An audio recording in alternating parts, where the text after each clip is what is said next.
Hey there, welcome to Concept Hunter. Today we're going to talk about Imperil, which is a puzzle platformer with a little bit of combat that sadly tries to do too many things and then doesn't really excel at any one of them. It's by Henrik Salin and Eric Swan, which both of their names sound really similar, both the first name and the last name, but they're not. They're completely different, but it's confusing. So yeah, let's talk about Imperil.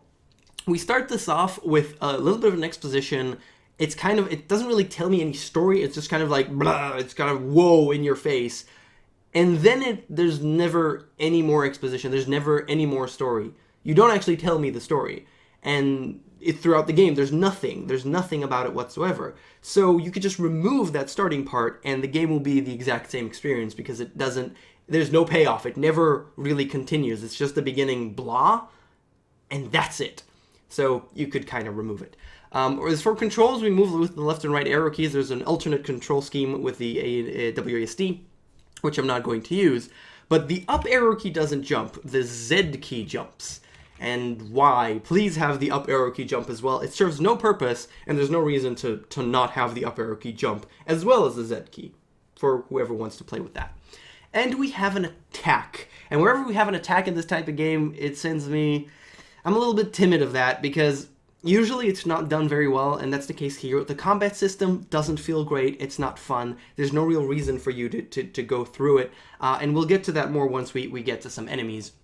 But for now, the one thing that I can say that will immediately make this better is when I walk around and I attack, it actually stops me in place for a little bit.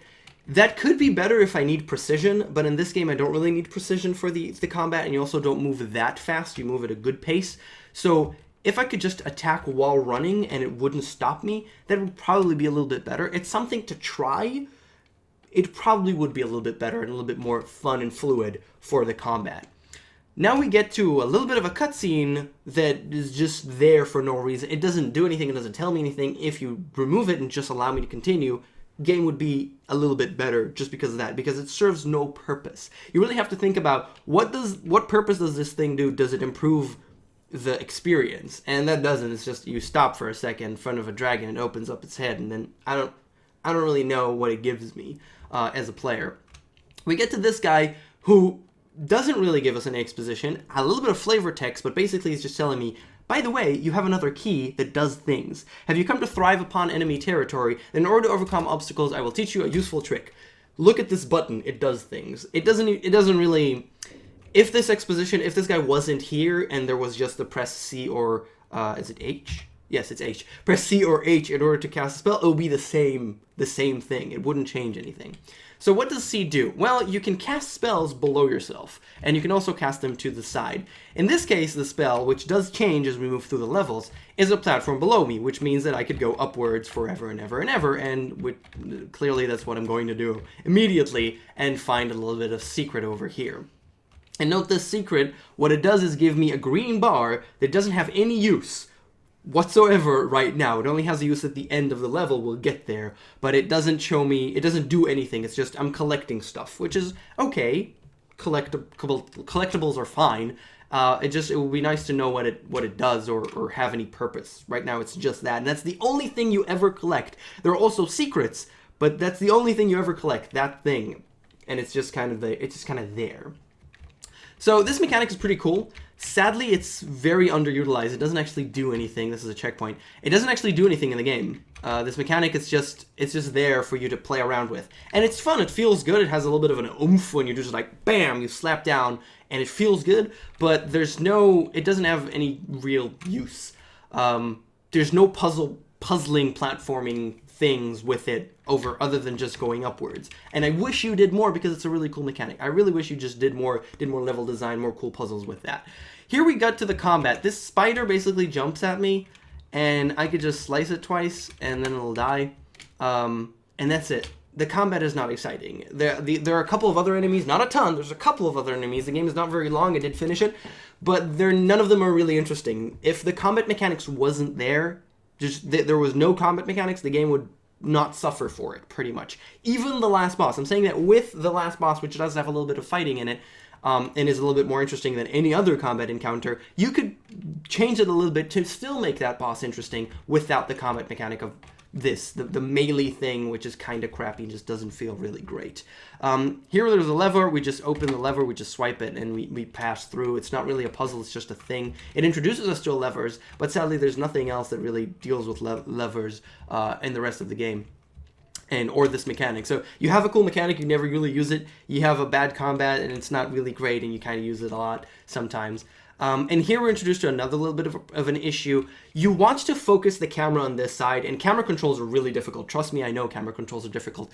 But this should be smoothed out and done slowly. There are other ways of you know, sending the focus from your player into the game in different locations and averting their eyes into specific locations. Directing their eyes, not averting them. But this feels hectic, and it feels kind of bad, and whoa, and it completely sends you out of the game, and what the hell's happening? You should do it in a much more smoother way. And noting that I could go all the way up, I can kind of ignore all the spikes at the bottom. There are secrets, which I just wanted to show you here. And I'm just going to ignore the bottom section because I can. There's no real reason for me to go to that section other than looking for secrets, but secrets aren't really great because they just give me this green thing, which I don't really understand. So you have to give me a good reason to do things, and so far it's not really enough. Here we get another really big example of how the camera goes completely crazy at times. But please note that I'm completely ignoring combat at this point. I don't really care because my health at the top left actually regenerates. So I could, if there was something to collect, maybe it'd make a little bit more sense. But my health regenerates, which means I don't care. I don't care about anything. Why would I? I have infinite health. It just regenerates. I just have to not get hit by stuff for a little while, and I'm fine. I really don't care. And I just run through the game. At this point, the game doesn't have too many puzzles, and the combat is really great, so I'm just running through it. I'm just trying to get from the left side to the right side. And I can tell you that the green bar that I'm collecting, or not really collecting at this point, at the end of this chapter, I'll have the option, there's no reason not to do this, to use all of that bar in order to turn it into, to extend my health bar. I don't really care for that because my health bar regenerates, so I don't really care. I don't need more health because I can kind of never die, in a way. I'm not going to die for any real reason because it takes a lot of hits to die and there isn't enough things to damage me in this game. So you could do a lot of cool things with the mechanic, and you don't, and there's not enough incentive to do most of the other things that you're trying to make the player do here. And here at the end, we'll reach this point where we can use in this white light, we could use that in order to extend our HP, whatever. Doesn't really bother me because I've never felt afraid, I never felt that I'm going to die. And then we fall into the next mechanic of the game. And please note there's a couple of different spell mechanics here. It tells us that there's a different dimension. So in this case, we could just, I can't pass, and then I click it, and I can pass. And once again, there's no cooldown or anything. And this kind of brings me to this kind of gameplay where, oh my god, I managed to get the game completely stuck. Oh, that's really cool. Well, I guess we'll end here because I can't continue forward, but I didn't mean to continue too much.